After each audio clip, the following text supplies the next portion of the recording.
each and every one of us, I can say, knew him and really appreciated him on a personal basis. I would say a few words about him on top of what my friend and colleague and my dean, Asaf Mugadem, was saying about him yesterday. Yesterday we had a very interesting session led by Asaf with practically the leading psychologists, political psychologists in the world. Some of them are close friends, used to be close friends of Post. And I think it was very interesting for scholars and for students that we have here as well today. I see Professor Merari with us here and others. And actually when I see also members of the family of Professor Post. So thank you for joining us again. It's a pleasure having you. It's a pleasure really and an honor to hold this session in the memory of our dear friend Jerrold Post. And if we are talking about memories, you know, when I started my interest in the subject matter of terrorism at the early 80s, the first person I approached in Israel to lead me, to guide me, was Professor Merari, that is with us here. Later on, he was my MA tutor. And I asked him, you know, who are the people that I need to meet? I'm traveling to the United States on a personal journey. And I would like to take advantage and meet few people that you can make the contact and you think that those are the people that might help me in paving or actually setting my career. And the three people that Professor Merari mentioned and the three people that I met was Professor Post, Jerrold Post, Professor Martha Crenshaw, that she's here with us, and Brian Jenkins, which we are also fortunate to have with us here today. So in a way, this is closing a circle and being in this panel, moderating this panel and participating in the panel, I feel again as a student among the giants in the field. And when we include Bruce Hoffman, then this is the Himalayas of the field of terrorism and counterterrorism. Stevie was just giving me a copy of a tweet that was tweeted by Colin Clark, that he was introduced to this session and the previous session actually yesterday. And Colin was saying, this is the Mount Rushmore of terrorism and counterterrorism. And I don't think that there could be a better definition of what we do here in those 2 days. And I really appreciate everybody that was taking part in the session yesterday, and of course my colleagues and my friends here today.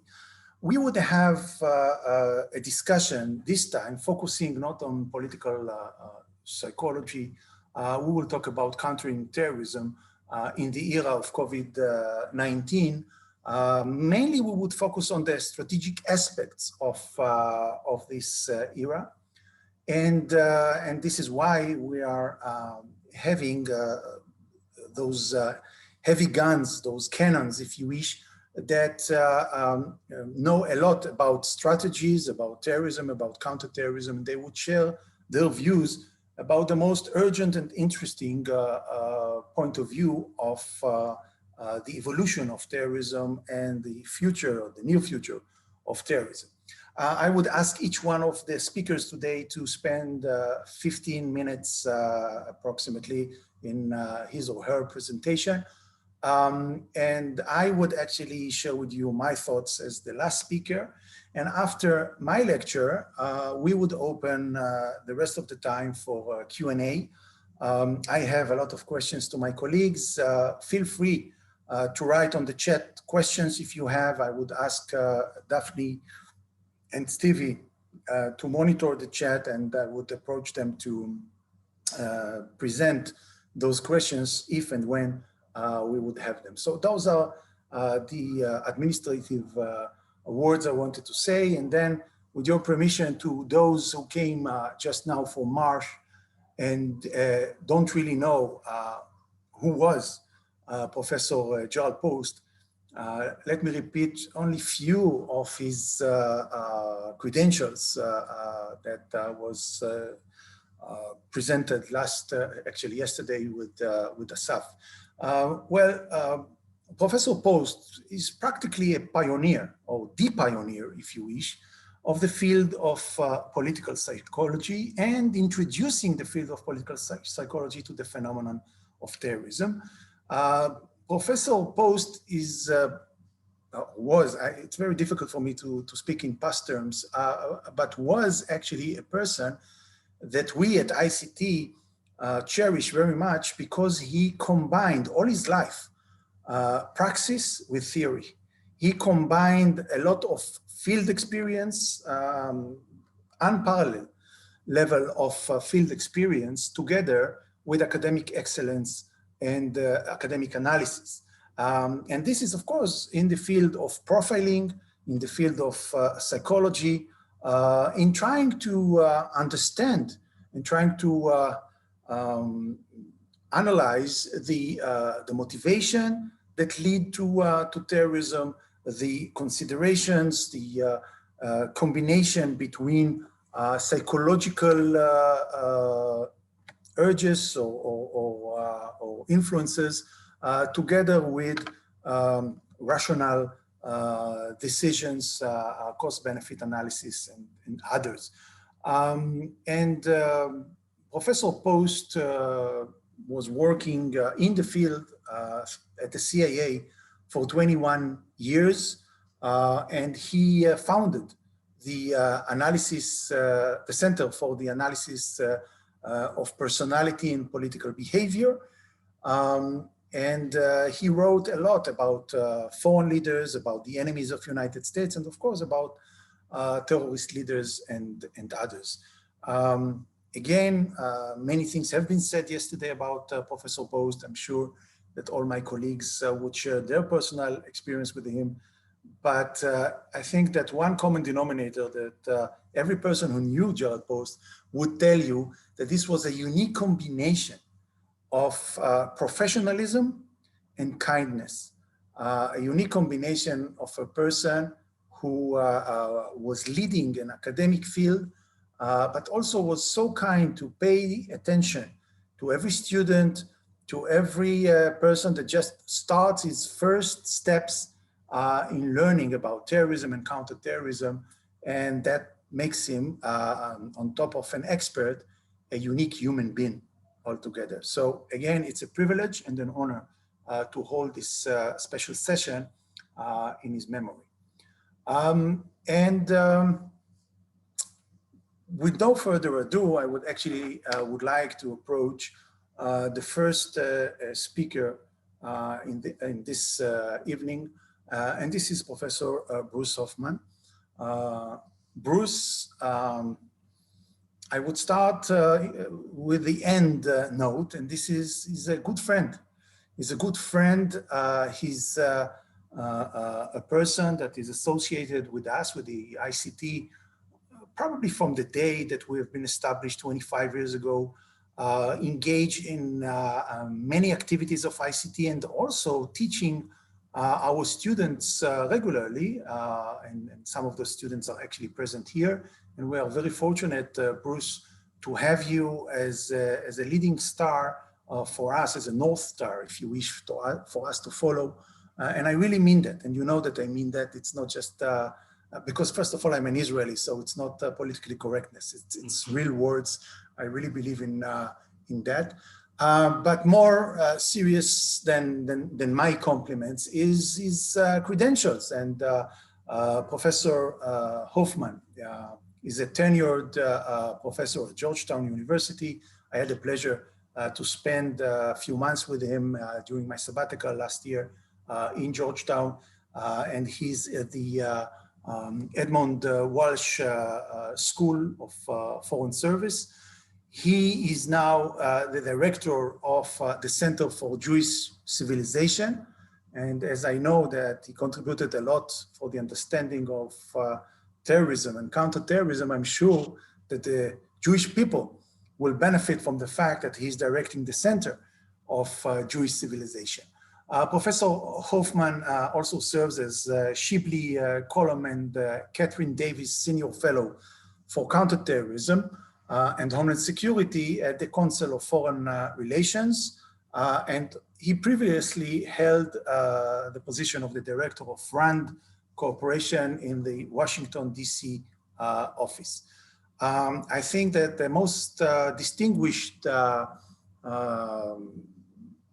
credential in his career path is that from the last 8 weeks, he became a grandfather, and we all congratulate you, Bruce, for that. Bruce would speak about terrorism challenges facing the Biden administration, and Bruce, the floor is yours.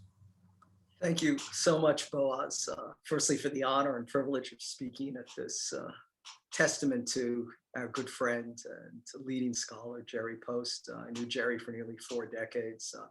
I think the highest accolade one could pay to an old friend is that not only was he brilliant, but he was a lot of fun to be with. I think the obituary in the Washington Post captured him perfectly, the exchange between himself and one of his daughters, where one of his daughters rightly consoled him on his deathbed that he had accomplished and done so much. And it was completely typical of Jerry that he said, yes, but there's still so much to do. And we're at a tremendous loss without him. So this is a very fitting tribute, and I'm really honored and delighted to be a part of it.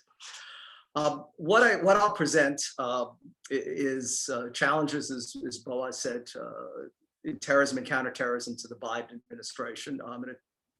I prepared remarks, so I hopefully will keep it to 15 minutes. It's excerpted from a longer article that myself and my colleague at the Council on Foreign Relations, Jacob Ware, wrote that was published in last month's issue of the Sentinel, the monthly publication of West Point's Combating Terrorism Center.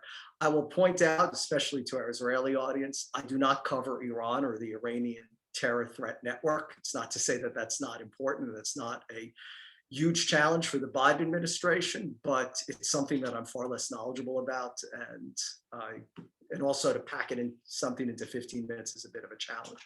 So, any terrorism strategy is only as good as the next attack that it fails to prevent. Accordingly, the perennial question of how much is enough has long bedeviled the formulation, resourcing, and implementation of counterterrorism measures. Clearly, deploying tens of thousands of US military forces overseas to invade and occupy countries was an unsustainable and largely unsuccessful strategy. But equally so is one where the default is either zero or some ineffectually low number of troops overseas that negates the ability of the United States' friends and allies to counter terrorist threats on their own. Striking the right balance in terms of popular support, political viability, and funding constraints will be the foremost challenge the Biden administration will face in crafting an effective counterterrorism strategy. The challenge is only amplified by ongoing pressures to shift to great power competition, which may dramatically cut counterterrorism resources, as well as by the rising threat of domestic terrorism. As General James Mattis, then commander of the US Central Command, observed in 2013, no war is over until the enemy says it's over. We may think it is over, we may declare it over, but in fact, the enemy gets a vote. And our enemies have indisputably chosen to continue this war. ISIS, for instance, is still able to call upon an estimated 20,000 fighters worldwide. The vast majority remain entrenched in Syria and Western Iraq, with other contingents in Nigeria, Mozambique, Afghanistan, and Libya, among other places. With this many men at arms, ISIS was able to surge attacks in Syria over this past spring's Ramadan and escalate its operations in Iraq this past summer. But perhaps ISIS's greatest achievement has been its spread to Mozambique. Over the past 3 years, the group has successfully allied with the local Ansar al-Sunnah to kill more than 2,000 persons. ISIS's expansion into southern Africa demonstrates that it can still transform a toehold to a foothold, even in countries where it hitherto had not been active. Meanwhile, the 2019 Easter Sunday suicide bombings in Sri Lanka further underscored ISIS's undiminished allure to extremists, even in places where the group previously had little to no presence. Moreover, ISIS is not without financial resources. According to the US Department of the Treasury, it has at least $300 million in cash reserves to continue to fund its terrorist operations. In his final Instagram post, the November 2020 ISIS Vienna, Austria attacker, Fethullah Gulen, posted a photograph of bullets spelling out the word Bakia, which is the Arabic word for remaining and is used by ISIS as a rallying cry. Gulen was the latest in a lineage of ISIS-inspired attackers to rain terror on Western cities, and there's no reason to expect he will be the last. Meanwhile, from Northwest Africa to Southeast Asia, Al-Qaeda has maintained a global network of a global movement of some 24 local networks with an estimated 20,000 men as well. Although ISIS has galvanized much of the world's attention over the past decade or so, Al-Qaeda's comparative quiescence does not mean that it has been inactive. Instead, Al-Qaeda has embarked on an ambitious strategy to protect its remaining senior leadership and unostentatiously consolidate its influence in new and existing theaters. The Taliban's ongoing relationship with Al-Qaeda has, of course, been an especially contentious issue in the United States' credulous negotiations with this longtime adversary. These talks continue despite escalating attacks. The Taliban has also reportedly met with Hamza bin Laden before his killing by the United States to reassure him personally that the Islamic Emirate would never break its historical ties with Al-Qaeda for any price.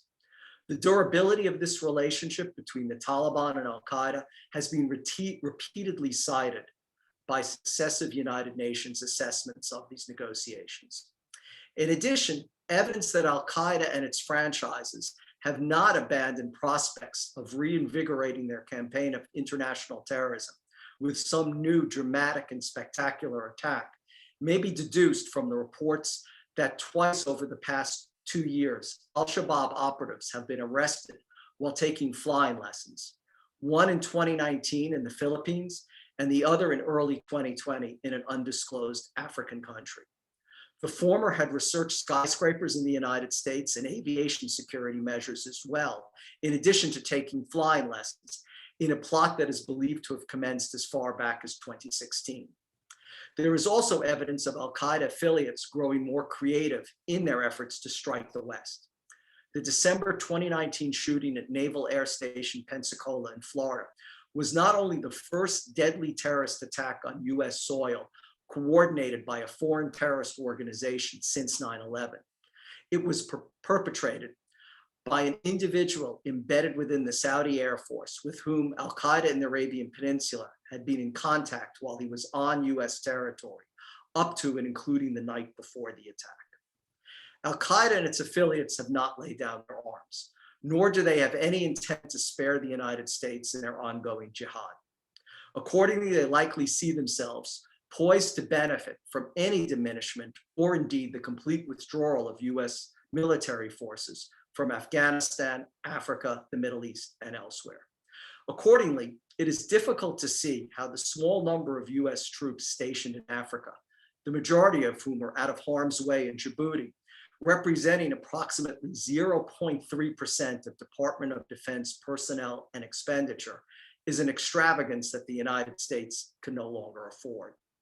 Fears that the United States might withdraw the few hundred special operations personnel deployed to Somalia to bolster indigenous counter-terrorist operations there prompted that country's president last October to tweet, and I quote, "How critical continuous security partnership and capacity building support from the United States is in containing Al-Shabaab," an organization, of course, that has repeatedly displayed an ambition to extend its operations beyond just Somalia. Similarly, the strategic logic of reducing the number of US military personnel in Afghanistan from the current level at a time when Taliban attacks have increased by 50%, is similarly dubious.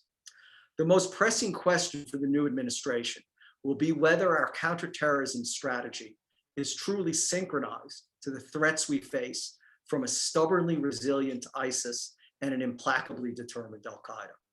To be sure, counterterrorism targeting during the Trump administration yielded an impressive list of successful assassinations, including those of the leaders of ISIS, AQAP, AQIM, and Horus al-Din, as well as al-Qaeda's alleged number 2 and that group's heir apparent.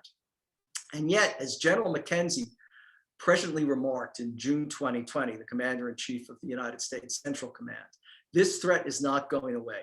There's never going to be a time when either ISIS or whatever follows ISIS is going to be completely absent from the global stage.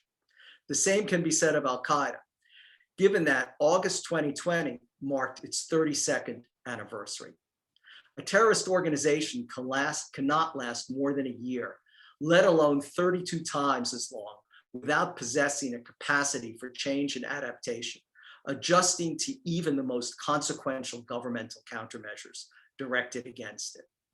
Countering the local toeholds that both ISIS and al-Qaeda have frequently turned into regional footholds will be critical to a new US counterterrorism approach, one that resists the current bipartisan fashion to declare victory and disengage completely, but instead a policy that retains modest levels of US military special operations forces and intelligence assets in these key regions.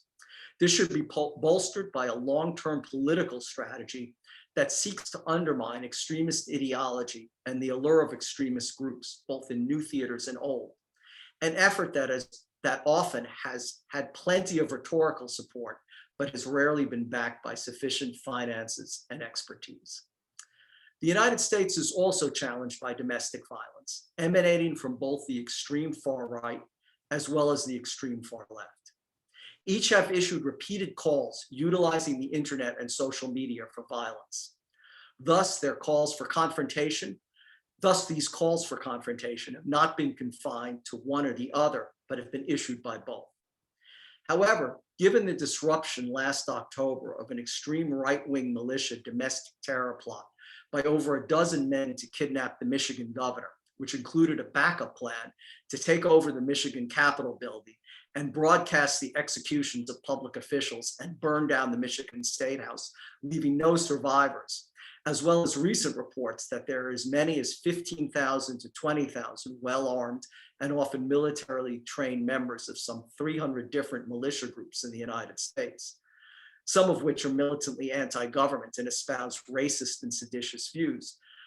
The extreme far right should elicit far more concern than the threat posed by alleged Antifa adherents and anarchists. More worrisome are the outright calls for revolution and sedition by the so-called Boogaloo Boys, an anti-government movement best known for congregating at protest sites in brightly colored Hawaiian shirts, often heavily armed. This unique faction of America's radical underground actively promises a new American Civil War, and the movement's associated violence is intended to accelerate that end. Beyond the militia and anti-government landscape, imminent threats remain from white supremacists and neo-Nazis, and there is also the American right's more conspiratorial fringe, not least QAnon. Persons visibly demonstrating their support of the conspiratorial fantasies shamelessly peddled by QAnon were in evidence at the January 6th storming of the US Capitol. The Anti-Defamation League has reported that more than 3/4 of the 435 terrorism-related deaths recorded in the United States between 2010 and 2020 were perpetrated by violent far-right extremists. By comparison, their left-wing counterparts accounted for only 4%. In 2020 alone, that disparity was even greater. Last year, over 94% of the politically related homicides in the United States were committed by far-right anti-government extremists. Accordingly, the source of the most serious domestic terrorism threat in the United States today is obvious. Let me now conclude. As we enter the third decade in the global war on terror, we have not won, but we have also not lost, which is precisely the strategy our adversaries have embraced, to lock us into a debilitating war of attrition. Declaring victory and wishing away endless wars when confronted by resilient protean enemies contributed directly to ISIS's emergence and rise, as well as to al-Qaeda's own stubborn longevity. It may be that as the United States and its allies enter the third decade of the war against international Salafi jihadist terrorism, we need to recalibrate our immediate expectations away from winning and losing and toward accepting and managing this conflict. Such an admission would not be popular, but it would be a fairer reflection of the current state of the fight against terrorism and a more honest prediction of what to expect over the next 4 or more years. Indeed, any expectation that international terrorism will not remain a significant issue during the 2024 presidential election season is misguided. For now, though, domestic terrorism presents the more compelling concern for the United States. Social media has weaponized violent extremism and given new impetus to both sides of the political spectrum. The law, moreover, has not kept pace with either technology nor the power and reach of social media, much less with the threat. The most glaring deficit, and here I know I will disagree with my old friend and mentor, Brian Jenkins, who testified on Capitol Hill just the other week against this, but I do believe that we need a federal domestic terrorism statute. Legislation is needed to create a domestic terrorism legal category to standardize and better collect, collate, and analyze data across states and localities throughout the United States, which does not exist in any uniform fashion today. This legislation would also hopefully bring greater equity in sentencing. This past year, for instance, a Virginia man belonging to the extreme far-right terrorist group Hoffman was sentenced to 1 year and a day in prison on charges of possessing firearms while a drug user. He had participated in the infamous 2017 Charlottesville Unite the Right rally, and when arrested, had over a dozen firearms in his home, along with 50 loaded magazines. By comparison, according to the program on extremism at George Washington University, the average sentence for those convicted in the United States, for instance, of providing material support to ISIS, is over 13 times longer. The list of specially designated global terrorist entities should also be expanded. In April 2020, the United States State Department applied this distinction a step below foreign terrorist organization designations to a transnational violent far-right extremist group, the Russian Imperial Movement. No further extreme far-right groups have been addressed in this manner since. Accordingly, the State Department should be instructed to move strategically to designate additional groups, including perhaps the Führerkrieg division in the Balkans, National Action in Britain, the Nordic Resistance Movement in Scandinavian countries, and the Azov Battalion National Corps in Ukraine. Far-right extremist groups are also deliberately targeting teenagers and both active members of the US military and veterans for recruitment. Social programs are needed to educate youth and build their resilience to these entreaties. Similarly, both violent far-right and far-left extremists are actively seeking to recruit current service personnel and veterans because of their expertise in combat, logistics, and counterterrorism that can be applied to new battles now in the homeland. This was a serious problem in the 1980s when the US military stood up programs to actively counter white supremacist recruitment efforts. These programs need to be revisited and resurrected both by the military itself as well as the Department of Veteran Affairs. The coming year brings with it both the 20th anniversary of the 9/11 attacks and the 10th anniversary of the July 2011 Oslo attacks. Both are defining moments in the history of terrorism and reminders of the perils of ignoring warning signs and insufficient investment in the fight against violent extremism in all its forms. As the Biden administration takes office, a committed strategy combining tried and tested methods, as well as an array of newer measures, is needed to effectively tackle the escalating domestic terrorism threat, while continuing to keep Americans safe from the dangers of international terrorism. For those reasons, counterterrorism will likely remain a key priority for President Biden and his administration. Thank you very much. Thank you, Bruce. Right to the point. Now I really know why I decided not to run for the politics, definitely not as an American president in any case. Thank you again. Now moving on, you know, if you would wake up in the middle of the night, every counterterrorism expert in the world, and you just surprise them with one question: who's the world leader on terrorism? I think that 99% of them would say this is Professor Martha Crenshaw. Why do I say 99%? Because 1% usually doesn't really understand anything when you wake up in the middle of the night. So they would be confused, and it will take them a little time to answer the same answer. So again, we are privileged to have Martha with us, and let me read to you some of her credentials. First of all, Martha is a senior fellow Emerita at the Center of International Security and Cooperation, which is more known as CISAC, and the FSI at Stanford University, as well as Professor of Political Science, by courtesy at Stanford University. And Professor Crenshaw was Colin and Nancy Campbell, Professor of Global Issues and Democratic Thought, and Professor of Government at the Wesleyan University in Middletown, Connecticut. So Martha, thank you for coming. And as far as I understand, you are going to speak about when does insurrection lead to terrorism, lesson learned from the United States. So thank you very much, Martha. Okay, thank you, Boaz. I hope you can all hear me now. Thank you for that extremely kind and generous introduction. Thank you also for inviting me to participate in these conference proceedings, which are a fitting memorial to a good friend to so many of us.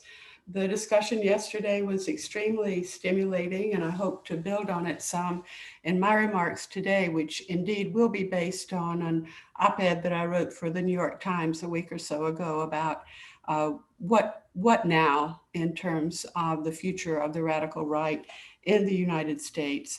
But let me preface my remarks by just some recollections of my friendship with Jerry over many years.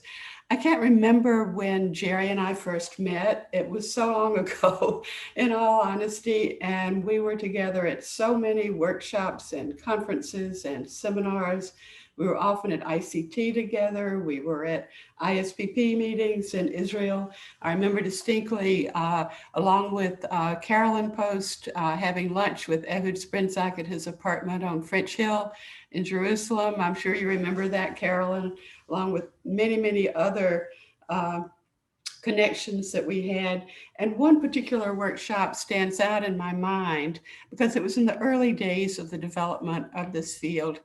And one of the main funders of research in the early days, in the 1980s, was the Harry Frank Guggenheim Foundation. And one year they sponsored a small workshop in Santa Fe, which is, of course, an extremely nice location. Jerry was there, Ariel Morari was there, I'm sure he remembers. Ehud Sprinzak, your mentor Boaz, was there. Rick McCauley, a social psychologist working on these issues. And one of the things I remember most distinctly was Ariel and Jerry singing in Russian. Now, I think some of it was communist propaganda songs. I'm not entirely sure. Ariel may remember. I also remember making an excursion to the Bandelier National Monument, which is beautiful cliff dwellings in New Mexico, and with Ehud Sprinzak driving the minivan. That was memorable. It stays in my mind to this day. Jerry was along on that. But lest you all think that at these workshops, we simply amused ourselves by singing, Jerry playing the piano, and excursions to tourist sites, Actually, our collaboration led to a book that resulted from that conference, and also to participation in a conference hosted by the Woodrow Wilson Center in Washington and organized by Walter Reich, who I think was mentioned in the discussions yesterday, also a psychiatrist who took an interest in terrorism.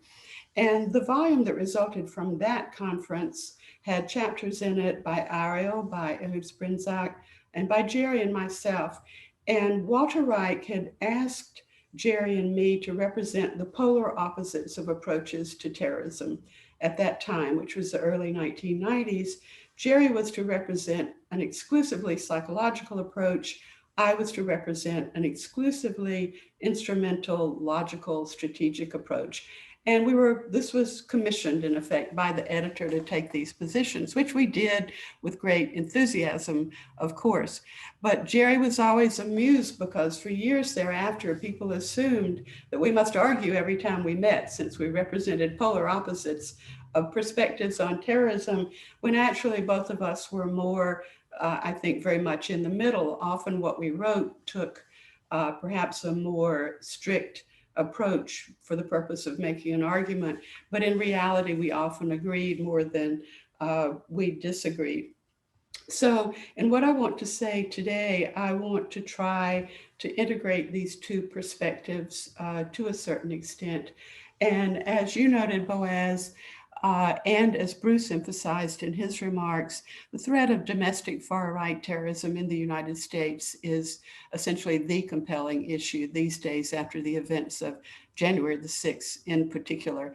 But I also agree entirely with Bruce that we don't want to forget that we have the threat of ISIS and Al-Qaeda still very much out there, as well as the threat from elements sponsored by Iran, including militias in Iraq. So I don't want to say that indeed, I have some fear that our current focus on domestic far-right terrorism may make us single-mindedly forget that there are other threats out there.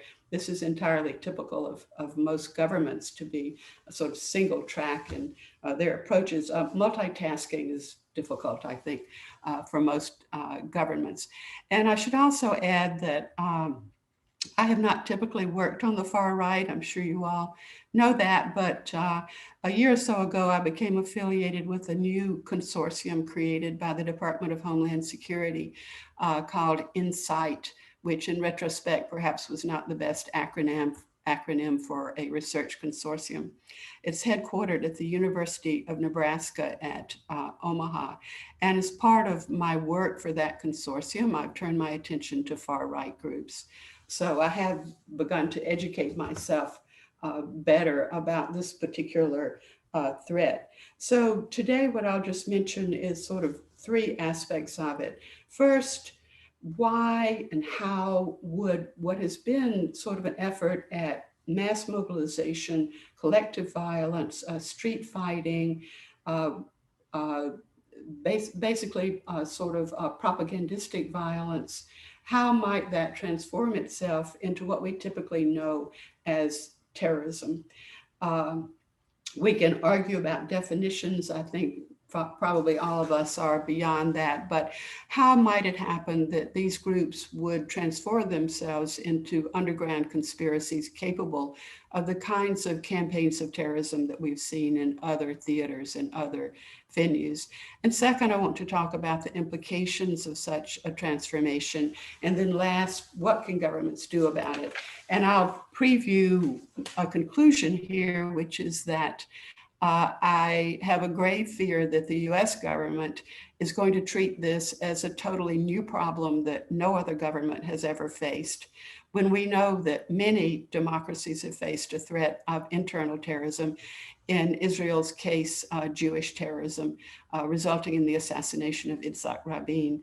Many other countries have faced this problem, and I think that there are lessons that could be learned if the US government is willing to consider the experiences of its allies in this domain. So my view is that, unfortunately, terrorism would be a very attractive option for individuals who are now disappointed with the fate of what happened on January the 6th, disappointed with the outcomes of their participation in violent protests, disappointed with efforts to provoke the left and provoke the government for that matter, disappointed with street fighting and marching around with symbolic attire, gestures, and flags in order to gain attention for their cause. Bruce mentioned the Boogaloo Boys who wear Hawaiian shirts of all things. The Proud Boys, another group, dress in yellow. Their flags are highly symbolic. They may tire of this kind of public demonstration and want to move to more clandestine forms of political violence. We all know that terrorism is a pretty good strategy for small groups. Small numbers actually can be an asset for a terrorist strategy rather than jeopardize its chances. We also know that terrorism is useful as propaganda of the deed. If the attempt to take over the US Capitol and block the results of the election on January the 6th were a demonstration of power of the far right, why terrorism can be a useful substitute for such demonstrations of power. It can certainly be the kind of useful strategy for such groups.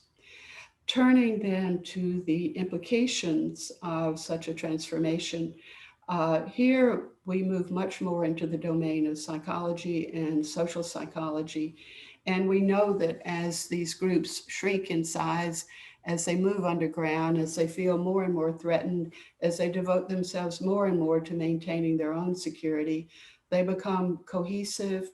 They depend very much on each other. Their identity becomes that of the group rather than of themselves. Their devotion to the ideology and often to a leader is enhanced. We've all seen these transformations. We've studied this over many years, and it doesn't matter that much what the ideology is. You also find that small groups are more willing to take risks. They're more likely to engage in groupthink, that is to become extremely conformist. Now, what we don't know is the effect of the way in which these groups communicate and bind together in a new age of social media. Social media is the way they reach out to other groups, reach out to their audience. Social media is the way they communicate with each other internally. Now, we knew what things were like in the old days when groups were face-to-face. There were small groups who were together in the underground or out in rural areas, hiding from the authorities. We don't really know how this is going to work in an era of the internet, in an era of Facebook, Twitter, WhatsApp, TikTok, other means with which they communicate and with which they attract support in the wider world. And I would say that it works both ways. It helps them to organize. It enables them to reach broader segments of the population. At the same time, it may reduce cohesion within a group and increase the risk of internal suspicion, distrust, that is, increase the risk of dissolution of a group, of fracturing into different segments and different factions.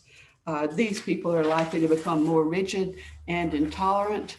I'm not sure that the kind of CVE, countering violent extremism measures that we have drawn up with regard to Islamist extremists will work. I think that's something that we should give some thought to. I'm not convinced that our old methods will work. So for governments then, how do you deal with a challenger that is more internal than external? And complicating that is the fact that, yes, it's very much a domestic threat, but it's also a transnational threat. There are very strong transnational connections among all of these groups, and they're growing over time, and they're made easier precisely by social media. Now, I think that in the debate over whether or not we should have a domestic terrorism statute, a new one in the US, I tend to side with my friend Brian Jenkins on this issue. I'm not entirely sure that we need a new package of legislation.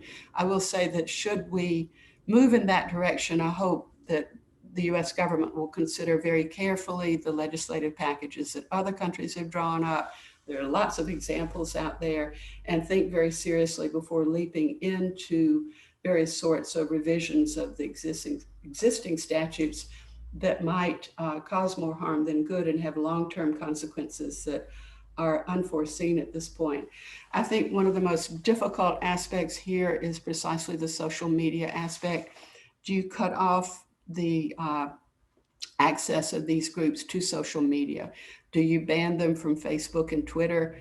We're seeing the effects of such bans now in the United States. In many ways, I think they are salutary, but in the long run, this is an extremely difficult question. It involves cooperation between government and private entities. And there's a role, of course, for psychology, very much so here, to understand what happens when you cut off the public means of expression of such groups and in effect drive them into closer and closer relationships with their own very closed community. So I think that I will conclude on that note of caution about what to do moving forward, but it certainly is an urgent political problem for the US and for a number of other governments as well, as the transnational right-wing sort of conspiratorial thinking spreads to many, many other countries.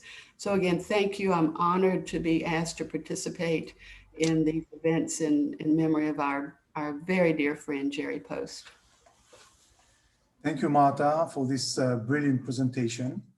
I would like to thank you for a few other things as well. First of all, that you raised the memory of our beloved friend, Ehud Sprintzak, my mentor, PhD mentor, and our Dean, Asaf Mugadeh mentor as well.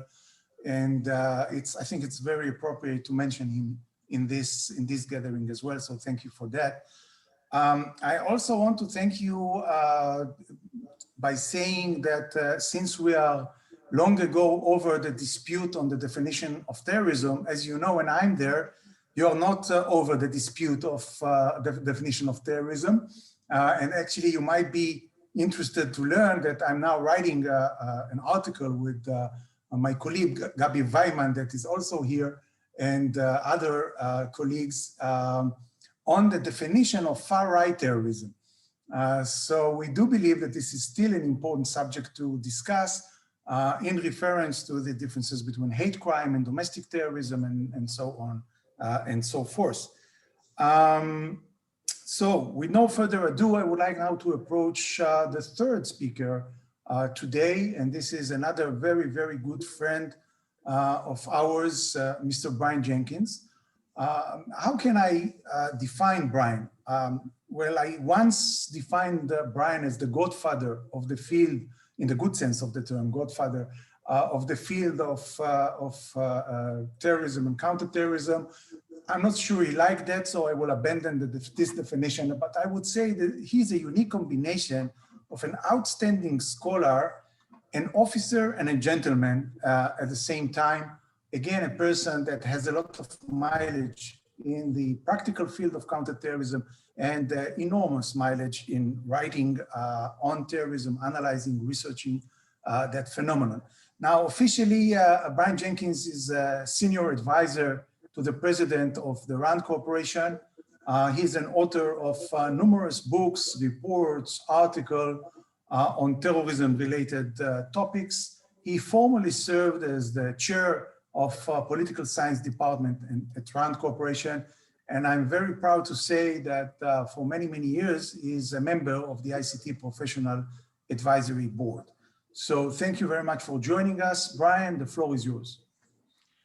Thank you very much, Boaz. It's really an honor for me to participate in this tribute to Jerry Post. He and I have crossed paths. Brian, may I interrupt for one moment? We don't see you. I don't know if it's on purpose, but your camera is not active. There we go. And now I see you as well. Great. All right.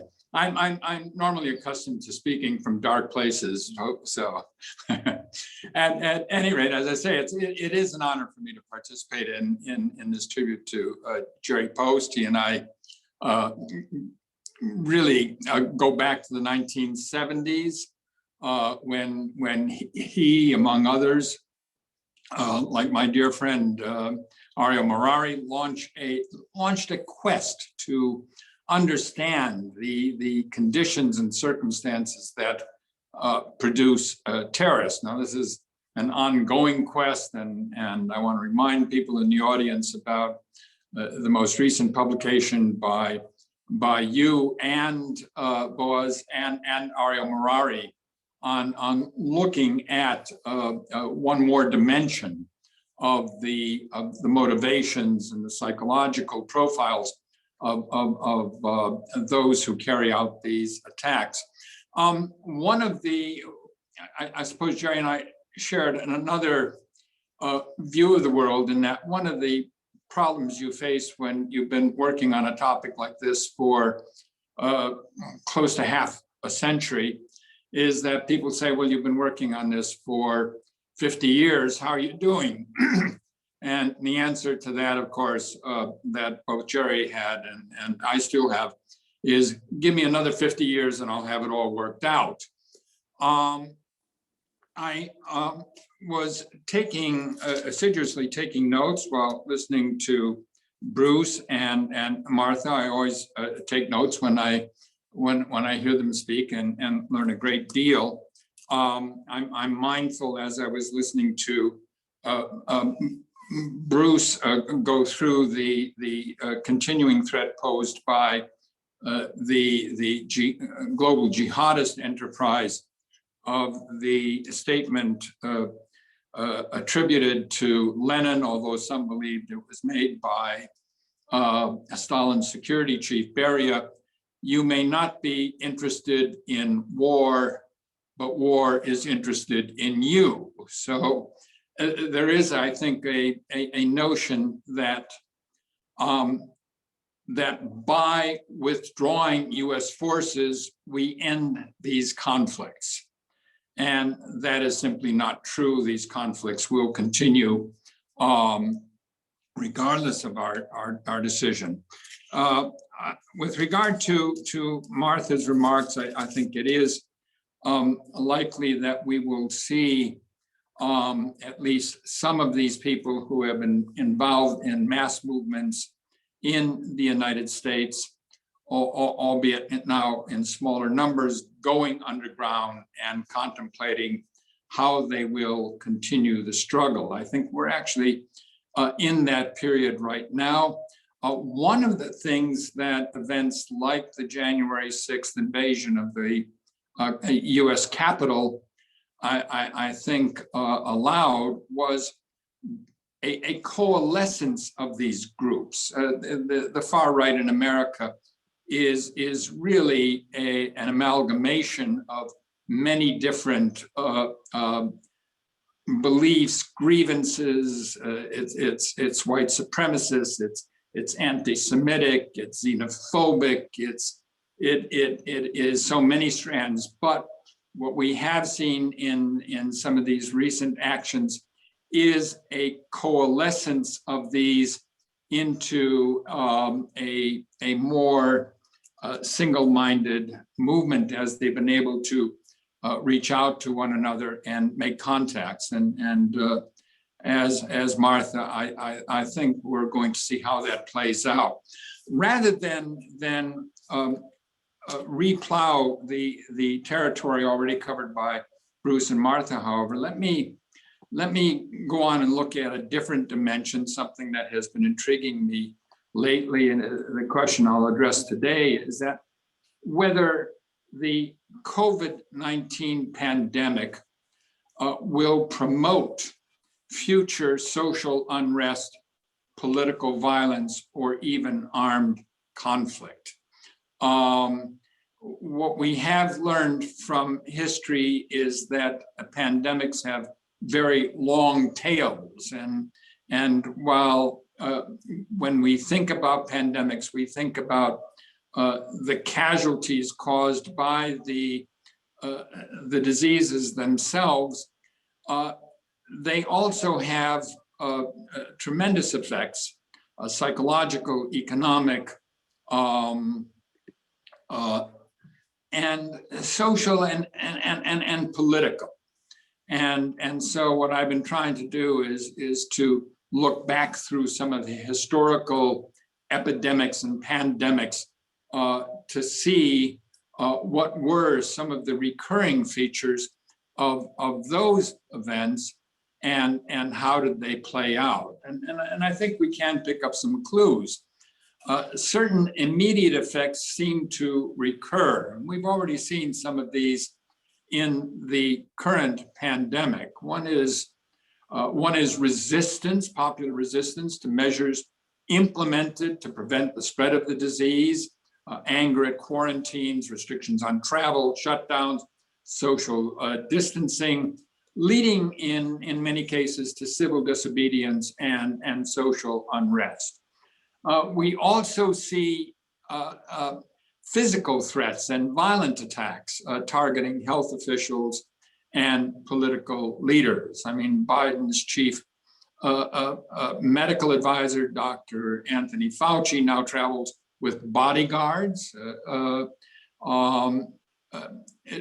Bruce already mentioned the fact that it was anger over pandemic controls that was one of the factors prompting extremist militia members to kidnap the governor of Michigan. Another recurring feature is that foreigners are often blamed for the outbreak. The 1968 Hong Kong pandemic was referred to by many as the Mao flu. President Trump insisted on calling COVID-19 Kung flu. Pandemics do fuel existing prejudices and racism. Jews were frequently attacked during the medieval plagues. They remain targets. White supremacists are currently fantasizing online about weaponizing the virus to infect Jews, Muslims, ethnically diverse neighborhoods. Assaults on Asian Americans have increased in the United States dramatically in the past year.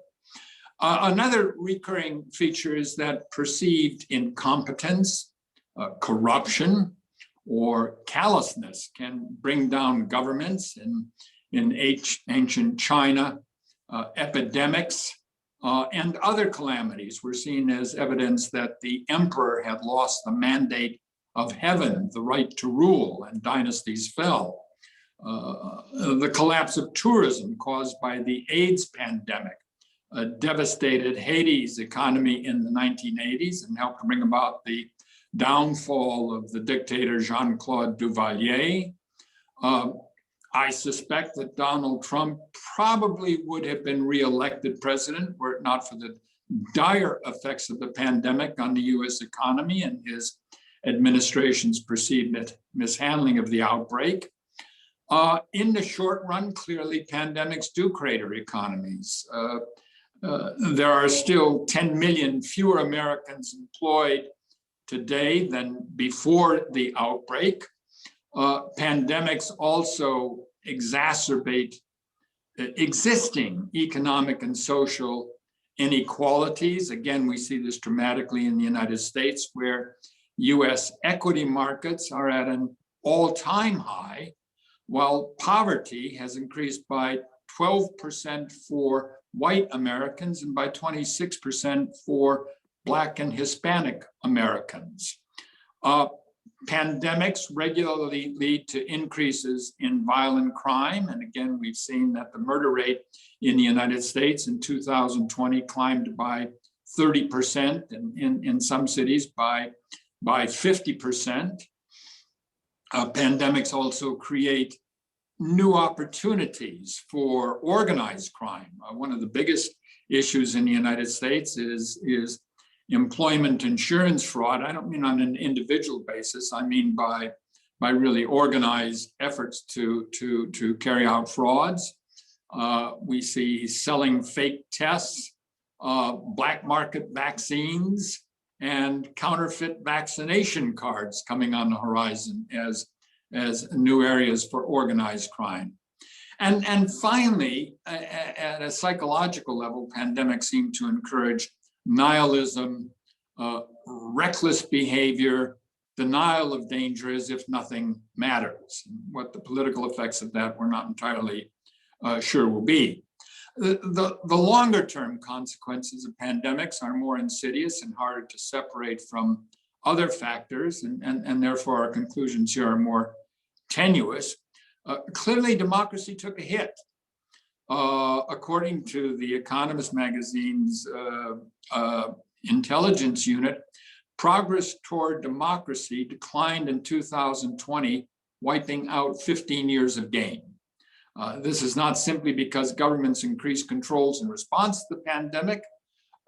Many governments exploited the health emergency to erode political gains.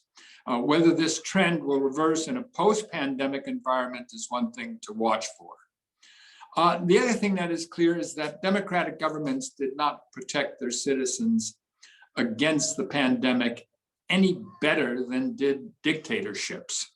Of the world's 23 full democracies, and I should point out, according to some of these ratings, both the United States and Israel are considered flawed democracies. But of these 23 full democracies, 39% experienced per capita mortality rates below the median, while 61% had mortality rates above the median. Together, the United States and Europe, which comprise about 11% of the world's population, currently account for more than half of the COVID-19 fatalities worldwide. Nor were advanced economies any more successful than developing economies in protecting or caring for their populations. Again, the United States, with just 4% of the world's population, accounts for 20% of the deaths. 2/3 of the 37 members of the OECD countries, the world's most economically advanced nations, were above the median in per capita deaths. Now, there are many explanations for this. I realize the pandemic is still surging in many countries, and these are not the final counts, we shall see. And of course, the data are suspect. COVID-19 deaths are probably not accurately reported in many developing parts of the world, but the optics are undeniable. Democracies and economically advanced countries thus far have not visibly done better. As is the case with individuals, the pandemic also exacerbates existing inequalities among nations. Certainly the pandemic has had a devastating impact on the global economy, but the effects are uneven. Some countries will recover quickly, while in others, economic recovery will be far slower. Vaccines will be slower to arrive.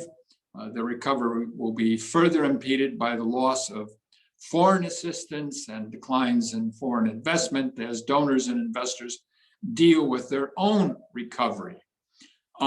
Reversing a 30-year trend, the pandemic will push between 200 million people and 1 billion people into extreme poverty. Now, extreme poverty is defined as $1.92 a day. This reversal, I think, could have enormous political consequences. Research suggests that it's not absolute poverty that creates political discontent, but poverty compared to expectations. And therefore, discontent rises when conditions fall short of where people think they should be. Worse than being extremely poor is climbing out of extreme poverty and then being pushed back into extreme poverty. Historically, we know that poverty drives mass migration, and one can expect new waves of migrants, legal and illegal. These will come at a time when countries are already increasingly resistant to immigration, which has provoked backlash by nationalist groups and growing violence against immigrant populations. And, you know, as for the question as to whether we will see these increased social tensions and economic desperation lead to political turmoil, or armed rebellion, or civil wars, or conflicts. Here we're less certain. Caution is in order. The historical evidence here is not a good guide. Warfare is a prevalent feature of human history. And theoretically, one could randomly scatter pandemics over the 8th century since the Black Death of the 14th century and never be far in space or time from a war. Coincidence doesn't mean causality. Nonetheless, there are some case studies indicating possible connections between epidemics and armed conflict, but no clear historical pattern. What we can say is that pandemics cause massive loss of life and leave behind legacies of defiance, desperation, and disorder. Let me conclude with a couple of questions about the pandemic's effects on political stability in the Middle East. It appears that the pandemic has not affected the Middle East as severely as some other regions of the world, but we want to be extremely cautious about the reported numbers, which may significantly undercount the real totals. For the moment, taking the reported statistics as a rough indicator, we see that the Middle Eastern countries, including Israel, cluster between the 40th and 60th places in terms of most fatalities per 100,000. It ranges all the way from Iran in 40th place, which may be a significant undercount, all the way down to Egypt at 86th and Syria at 97th, which means very low per capita counts.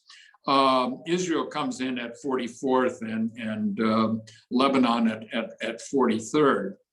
As I say, Iran's toll may be 3 times that reported, and the figures for Egypt and Syria seem unbelievably good. So what's going on here? It either means that Israel is reporting its figures more honestly, or that the numbers roughly reflect the range of the impact of the pandemic on the region. I suspect that the true numbers and their likely consequences are going to be of some interest to Israeli intelligence services. What is interesting, however, is that, again, thus far, the pandemic has not produced any observable political upheavals. In part, this is because a number of the countries like Syria, Iraq, Yemen, Somalia are already conflict zones. They are failed or failing states. It's hard to notice. It may also be that the hardest hit portions of the local populations have less voice and are of less concern to the government. The pandemic appears to be having the greatest effect on the displaced populations. That the pandemic has hit the economies of these countries hard is more obvious, and this raises some security concerns. And I'm not going to go through the entire region, but Jordan, which is already under pressure from the influx of Syrian refugees, faces the prospect of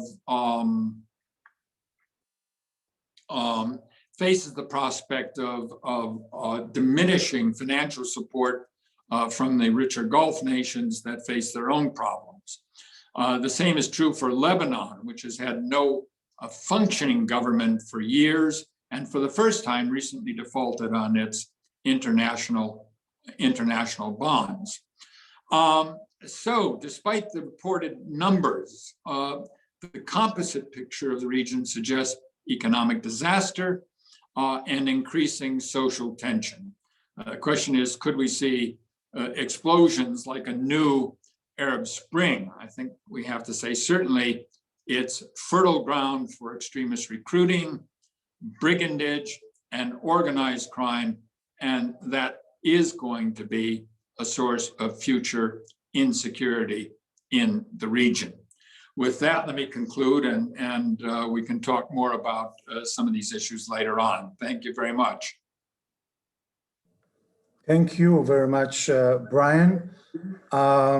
First of all, we are joined by many students of ours, MA students, and I would like to tell you, our students, that you are very lucky because we have Bruce Hoffman and Brian Jenkins teaching you a course in the summer semester, online or physical. We'll see what will be the situation, but you can learn much more with this in-person or online interaction with them later on.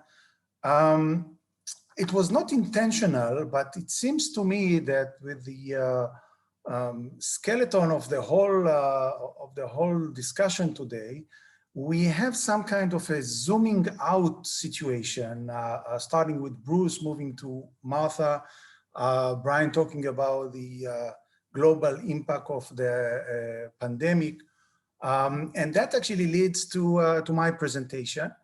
I have to start with, in an apologetic way, if I may. I would like to talk about American foreign policy and the impact of the American foreign policy on regional and global affairs that leads to an impact on the terrorism level globally.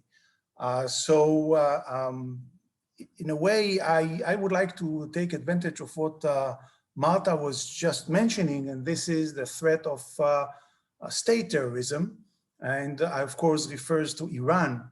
And I would like to focus on the interaction between American foreign policy and Iran. And I will try to do it very briefly in reference to those three administrations, starting with Obama administration, moving to Trump, and ending with Biden administration.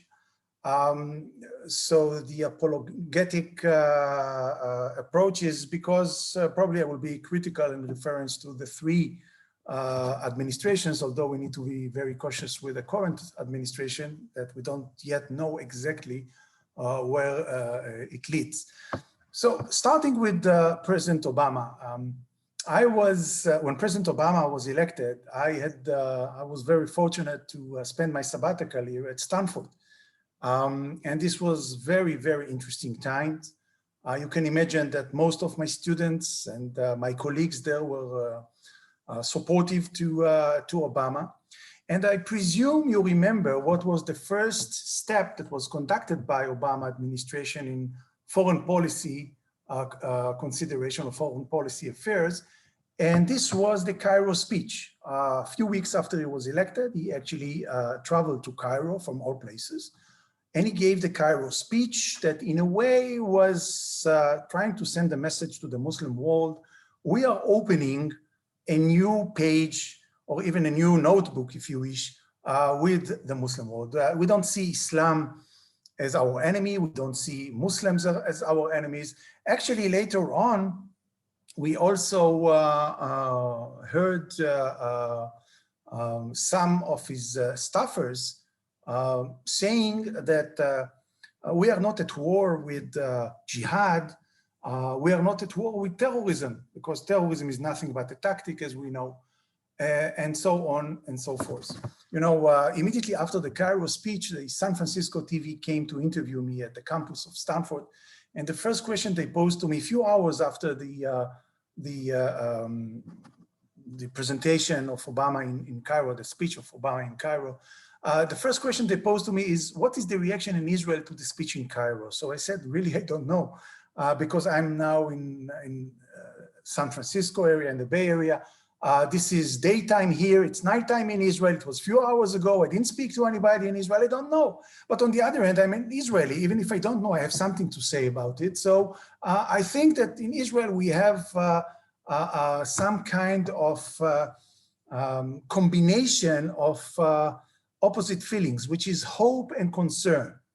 They said, can you elaborate on that? I said, yes, you know, listening to President Obama, it seems that he has some kind of a simplistic approach or simplistic observation on the complexity of the Muslim world, of the Arab world, of the Middle East, and that raised our concern. But on the other hand, you know, we know that he has good intentions. He comes with clean hands. Maybe he has something new in his mind that will change the face of Earth, the face of the Middle East, the face of the Muslim world. So we have also some hope. It's a combination of hope and concern. And then the second question was, what is the reaction of the Jewish community in the Bay Area to the speech in Cairo? And they said, how can I know? I'm just a visitor here. Nobody talks to me. I really don't know what's the reaction. But since you've asked me, I think that the Jewish community in the Bay Area have mixed feelings towards the speech in Cairo, which is a combination of hope and concern.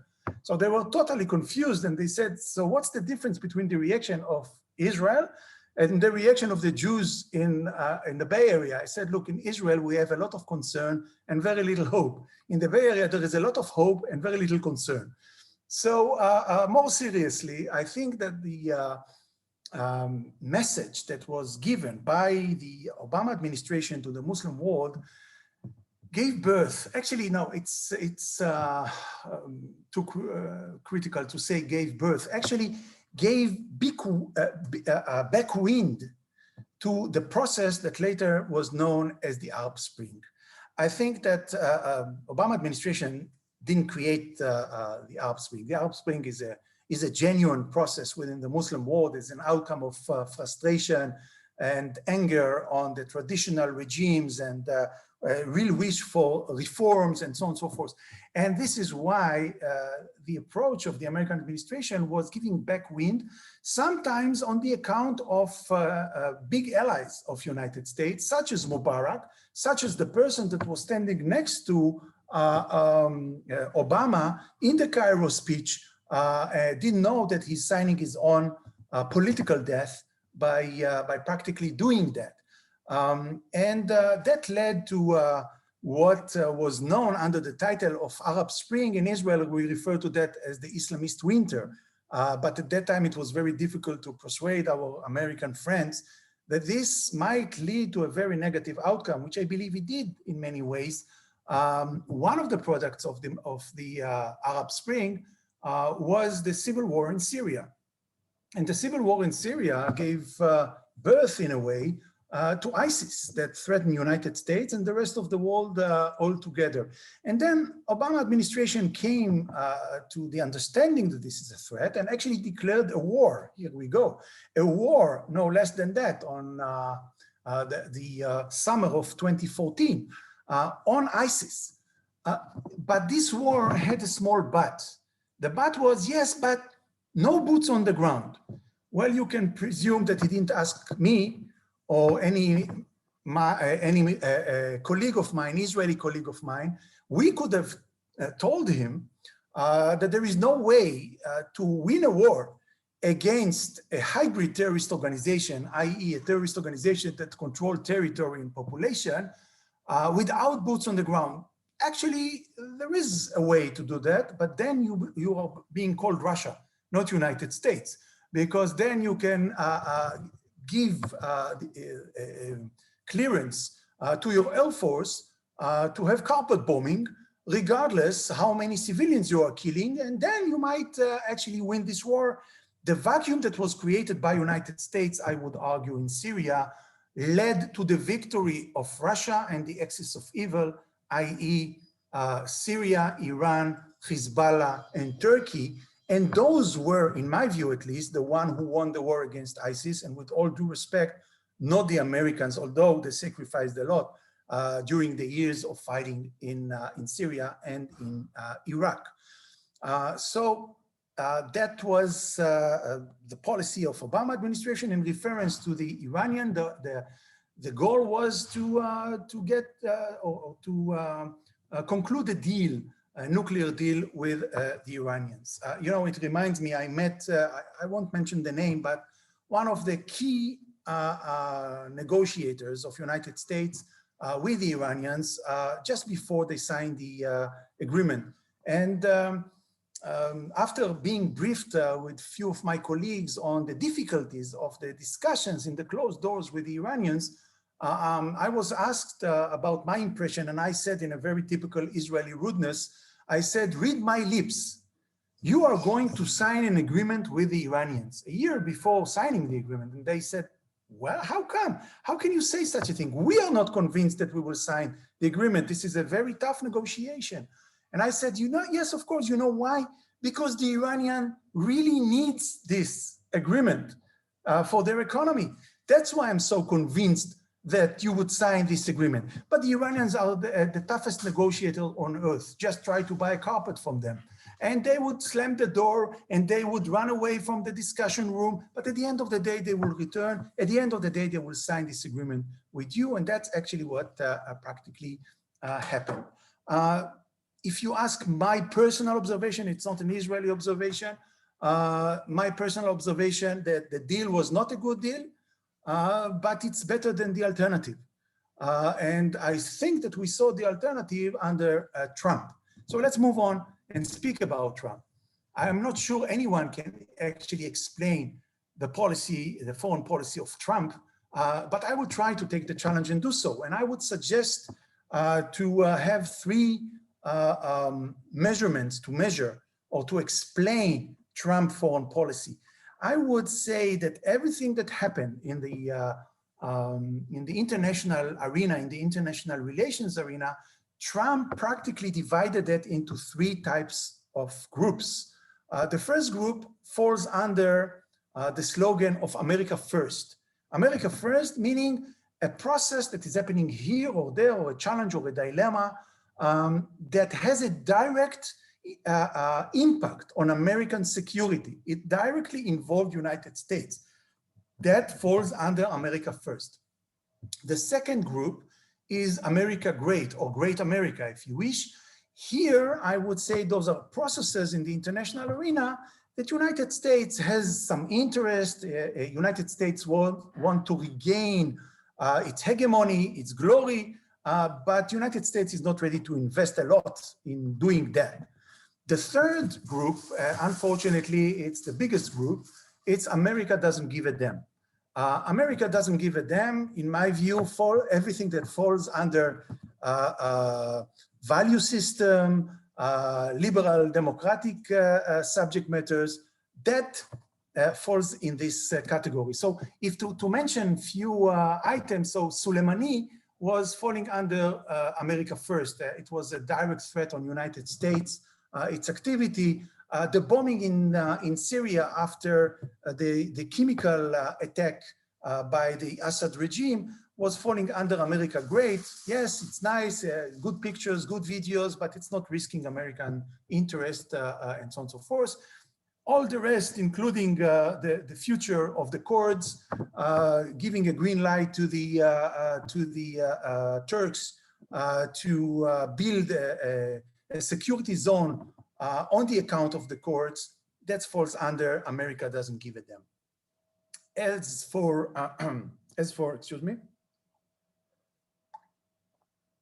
for the nuclear deal, we all know that shortly after he was appointed, he stepped out of the deal and he inflicted sanctions on Iran.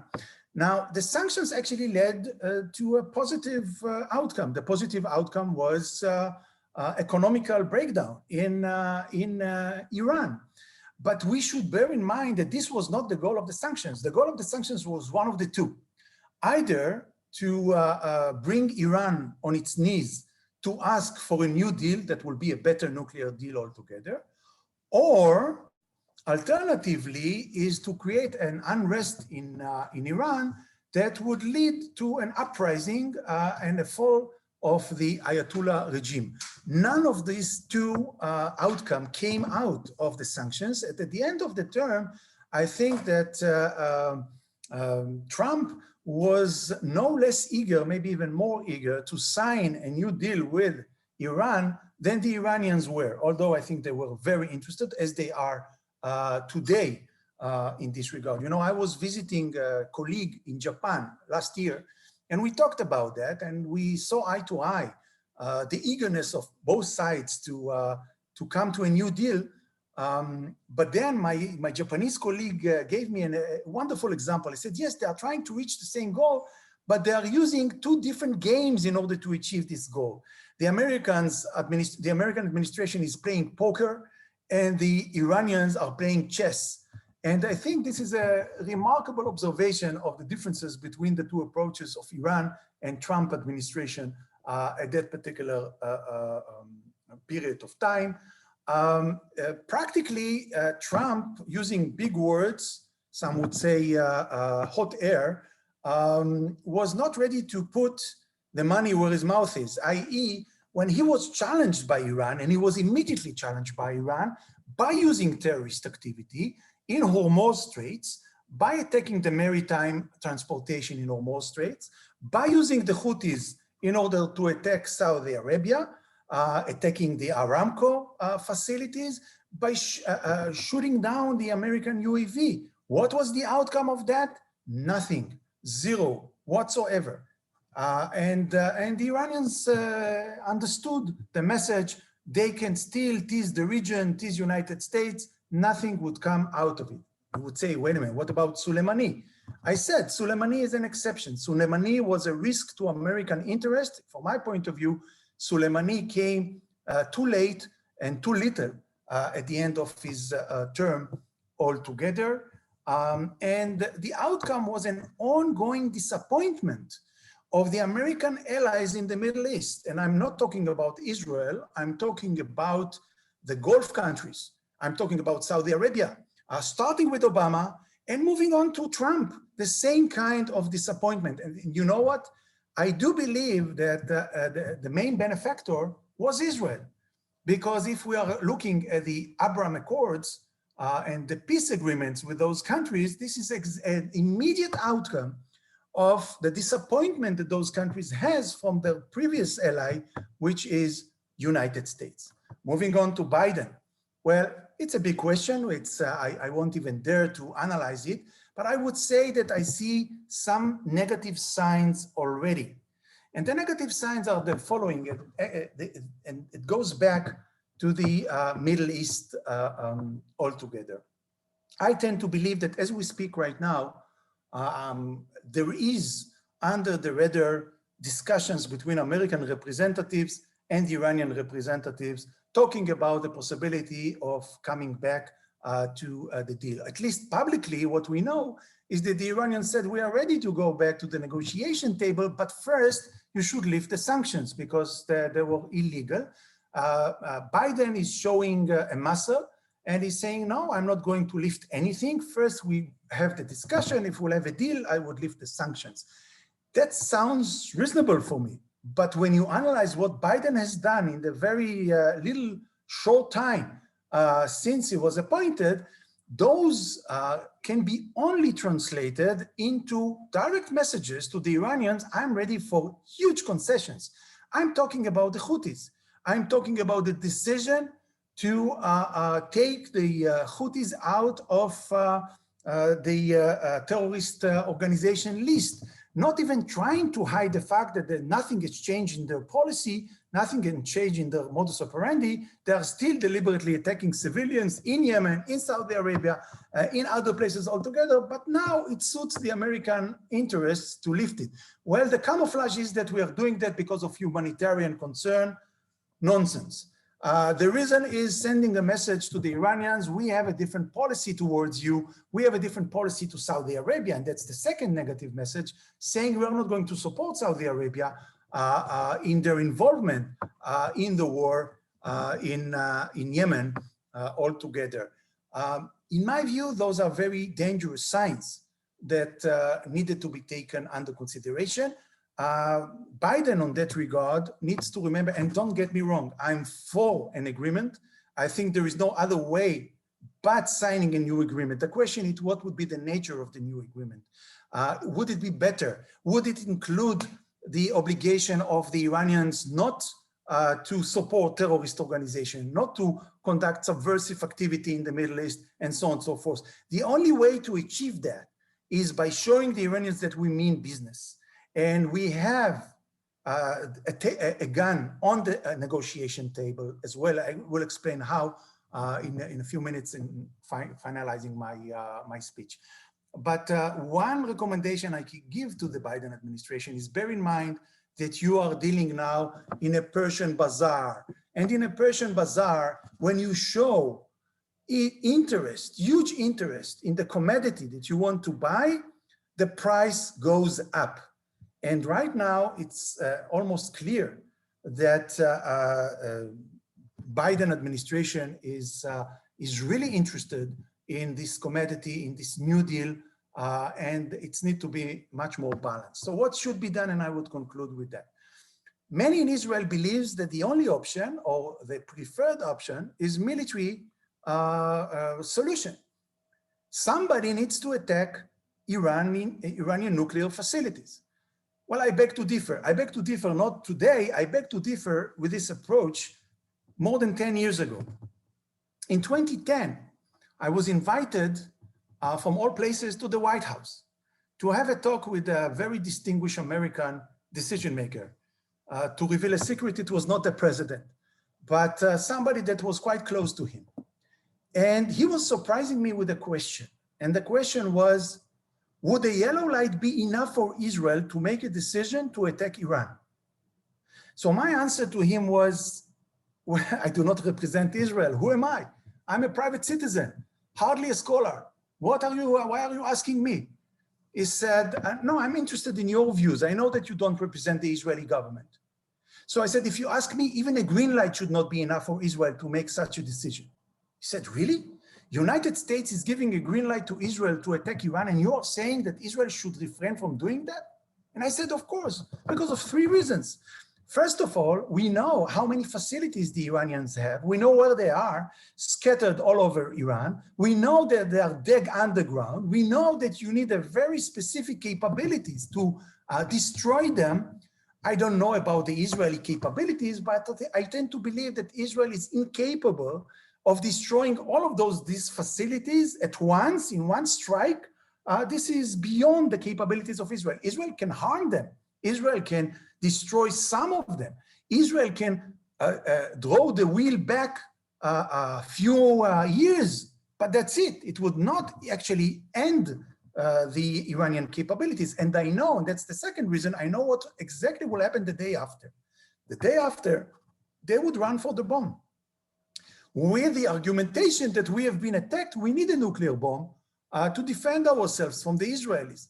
The second thing that they would do, they would unleash Hezbollah, and Hezbollah arsenal that has more than, today it's 200,000 rockets and missiles.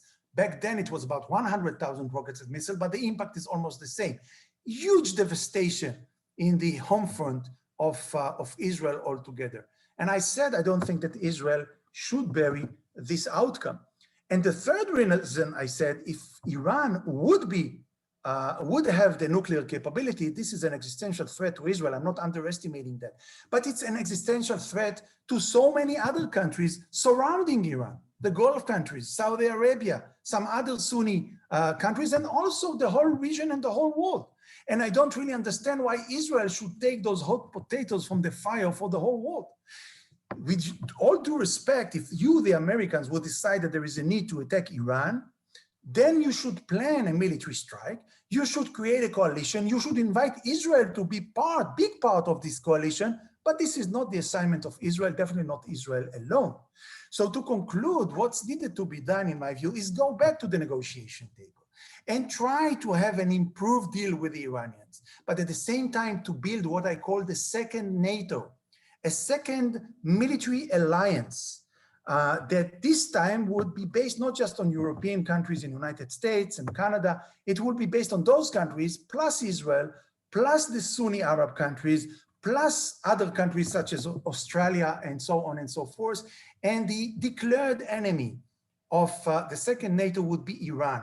The Iranians should know that yes, we are ready to sign the agreement, but we are building a big muscle that is just waiting for you to breach your commitments. It's just waiting for you to dare to run for the bomb, and God forbid, maybe even using that. You should know that we are giving a nuclear umbrella to all of those states, because without this second NATO, nuclear second NATO, all these other states will run for the bomb themselves, and we would have a proliferation, an enormous proliferation in the Middle East.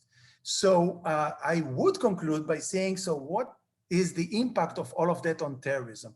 I tend to believe that whatever would be the consequences, state terrorism led by Iranian authorities, Iranian apparatuses would lead to escalation in the region. How come?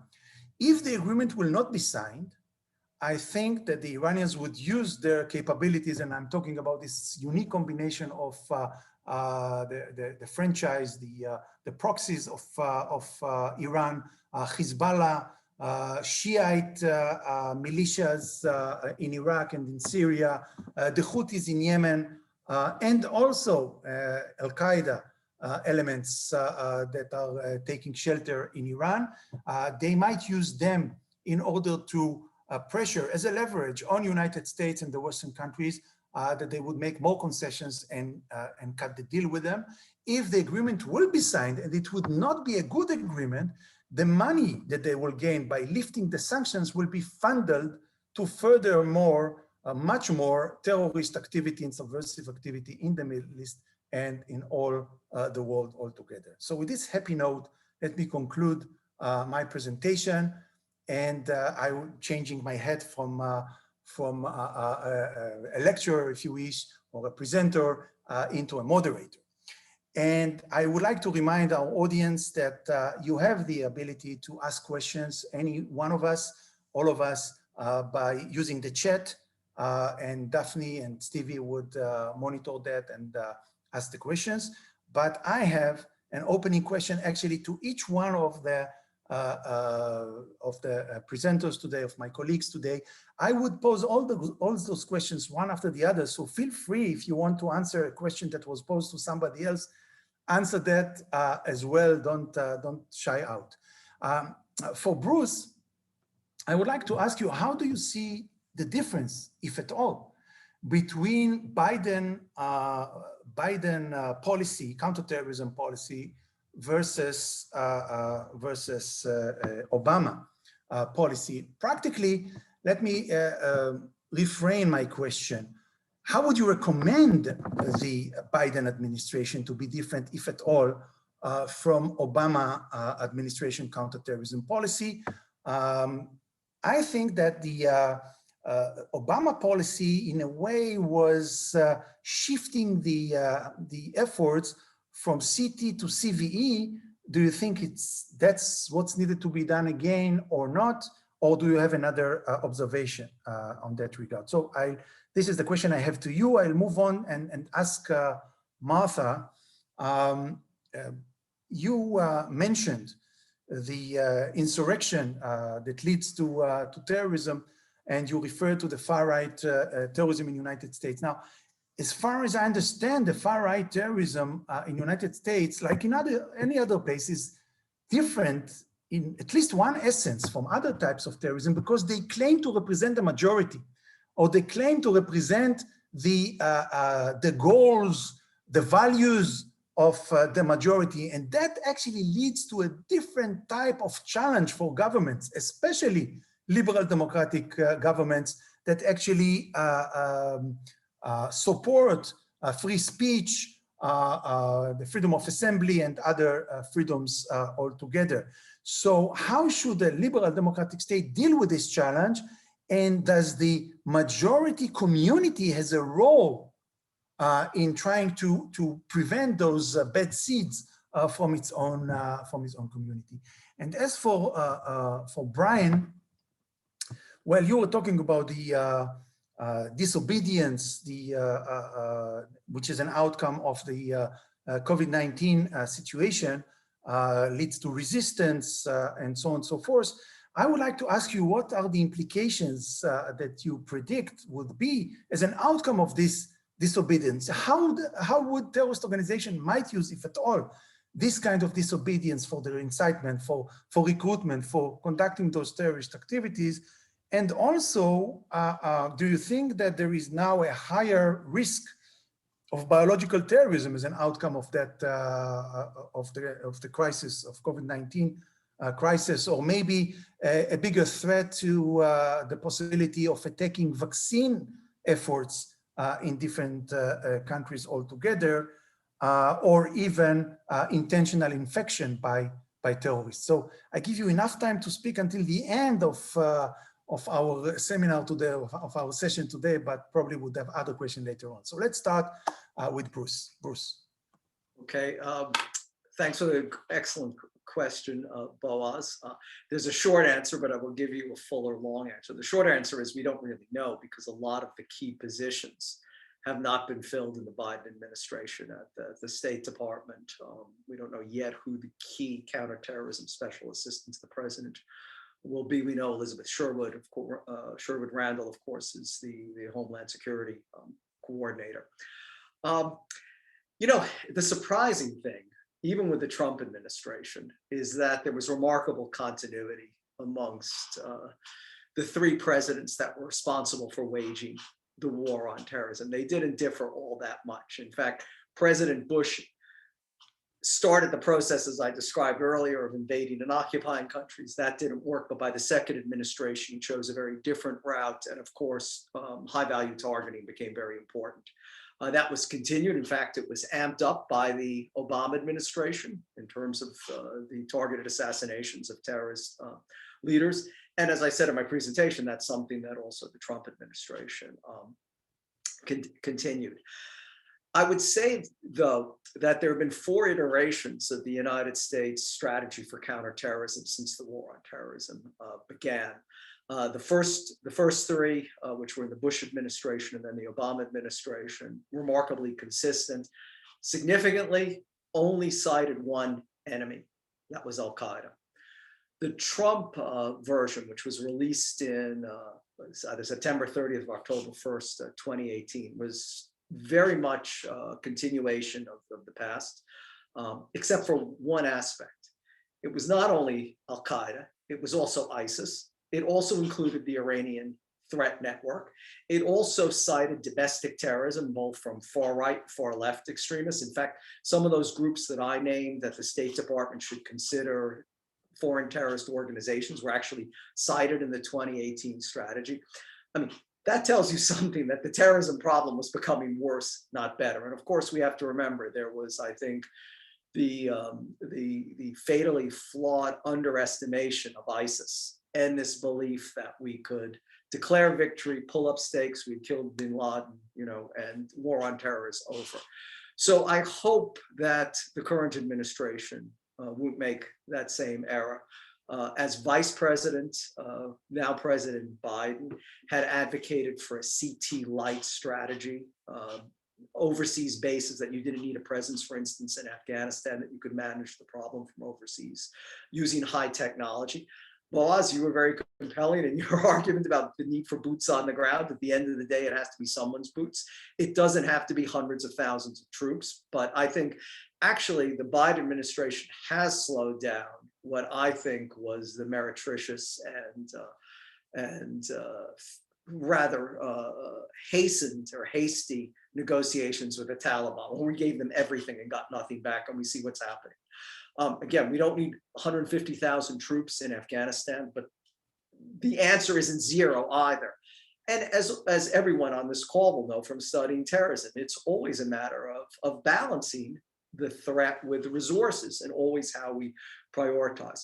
I think I'm very heartened that the Biden administration has gone very slow, or is going a lot more slowly than the Trump administration has on the Afghanistan issue, and is taking a look at this, I think, very seriously. There's lots of conflicting signals, and I think in your discussion of Iran, you brought that out very clear. It's just too soon to tell. Thank you very much, Bruce. Martha? Well, that's a very good question, and it leads me again to think of Edmund who spoke of a crisis of legitimacy in democratic countries. And he pointed out, I think, a very important factor, which is that this is a very gradual process. It didn't come on all of a sudden. It didn't even come on just with the election of Obama. A number of people attribute the rise of the far right to objection to having an African-American president in certain segments of society. So it's a long, slow, gradual process that perhaps because it was so gradual and built so slowly, we simply didn't see the signs of it so well. We noticed violence, we noticed violent protests, but perhaps we weren't fully aware of the effect of QAnon, of disinformation. And so it grew gradually, it increased gradually. And then all of a sudden a crisis is upon us and we begin to notice what's going on. I think that it's very important to separate the militia movement, the various disparate entities that make up the far right movement. And I will echo what Brian said earlier. This is very much an amalgamation of a number of different groups with different aims, actually, many of them different memberships, different strategies, and that they may indeed be boiled down to a tighter, more cohesive sort of group. They do have overlapping memberships. I think it's really important to separate those violent and violent prone groups from the majority. And the task of a democratic government is to persuade that majority to repudiate these elements. Now, the problem, of course, is politicians who see an advantage for their political future in encouraging this kind of sentiment. It's a very short-term sort of attitude. I think it myself is deplorable that they can't put a greater interest versus the next election. But you know, in the US, we have the congressional elections for the House every 2 years. So all congressional representatives are running for office all the time, and this doesn't encourage a long-term and reflective attitude. I think that appointing a commission to investigate the causes of January the 6th could work out well if handled properly. I think a number of us have pointed out that the 911 Commission, which is now held up as a model, had a lot of flaws, quite a few flaws to it. And we all know that commission really well. Its recommendations in particular had very little to do with the analysis that had been presented. So I don't put all my hopes in a commission, but I think a nonpartisan commission that actually had experts and had a very good staff might be able to contribute to this process of separating the more extreme elements from a base. However, I think that another point that Brian made about the economic effects of the pandemic, we're in a situation of vast inequality, which creates all sorts of resentments and grievances, and that has to be a foundation of an approach to the problem as well. Thank you, Martha. And to echo what you have said, I'm saying that we need to remind ourselves as members, if you wish, of the majority communities in our respective countries, that we, for many years, had a lot of claims towards the moderate Muslim societies in Western countries. And we said to them, the burden to identify those bad seeds and to throw them out of your communities is on your shoulder. It's not on the shoulder of the state. It's on the shoulder of the community. And maybe the same is now on the shoulder of our community in identifying those bad seeds by saying that, God forbid, conservative and right-wing views, even radical views, are not necessarily something that the society should not bear and accept. Of course, it is acceptable, but you has the obligation to set the line and to say quite clear what you, as conservatives and right-wing people, say that this is something that should be forbidden altogether. Thank you, and Brian. Well, if you allow me, Boaz, can I make just a quick comment on your questions to my other two colleagues here? First of all, in terms of the policies of American presidents, all American presidents arrive in office preferring to deal with domestic issues. That was true of Bush, who had an ambitious domestic program, and then 9/11 occurred. It occurred to Obama, who wanted to get out of these conflicts, and then, of course, ISIS occurred, and he had to reverse course. President Trump clearly wanted to discard all foreign connections altogether if they didn't serve the immediate domestic interests of the United States. And President Biden, certainly dealing with the pandemic, dealing with the economic effects of the pandemic, dealing with the internal challenges that Martha has underscored, does not want to become engaged in major actions abroad. There is, however, the issue of events, and it's not what presidents want to do, it is what happens. So I think in regards to that, I think President Biden is likely to be very cautious, both very cautious about going in, which he's already demonstrated, as Bruce has pointed out, but also he, I suspect, is going to be cautious about precipitate withdrawals as well. With regard to the question to Martha, the right-wing issue reflects a deep, continuing dark current in American history. It goes back well over 150 years. It has been building in the 1970s and the 1980s. We saw it build. It widens when there are periods of economic stress, social stress, increased immigration, and other things that offend some of these views. And we have to keep that in mind when we think about how we're going to deal with it. Even with the tiny little groups of the 1970s that were spawned by the turmoil and ferment of the 1960s, it took us more than 10 years to ultimately legally suppress that. Dealing with the American far right is going to be a challenge that we're looking at, which will be generational. Now, let me turn to your questions. I suspect that we are going to see continued actions of defiance to the vaccination process. That has become, there's a strange attitude of Americans, in which is, I'm a free American, it's my right to be infected by this disease and do what I please. So we're already seeing those kinds of attitudes. As to the more specific question, will it increase the likelihood of bioterrorism? On the one hand, the pandemic doesn't give terrorists any capability they didn't previously have, and it doesn't point them down any path they haven't previously already thought about.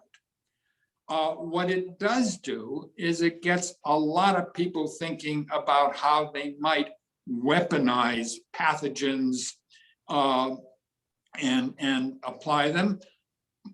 A lot of these can be dismissed as online fantasies that we are looking at right now, but to encourage a lot of people to begin thinking about how they might malevolently exploit the pandemic or pathogens in the future is probably not a healthy development.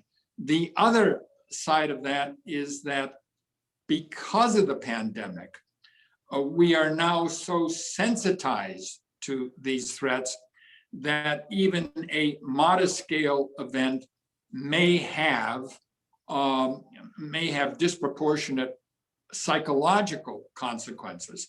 Now, the reverse of that, of course, is that we have been living in the United States in January and into early February with a daily death toll that exceeds the number of fatalities of 9/11. So we've had a 9/11 every day or more on average over the past many weeks.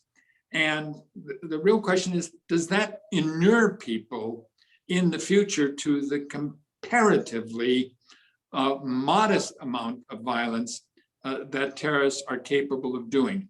I think not. I think terrorism is still able to create those psychological effects and disproportionate effects. But we shall see how that plays out.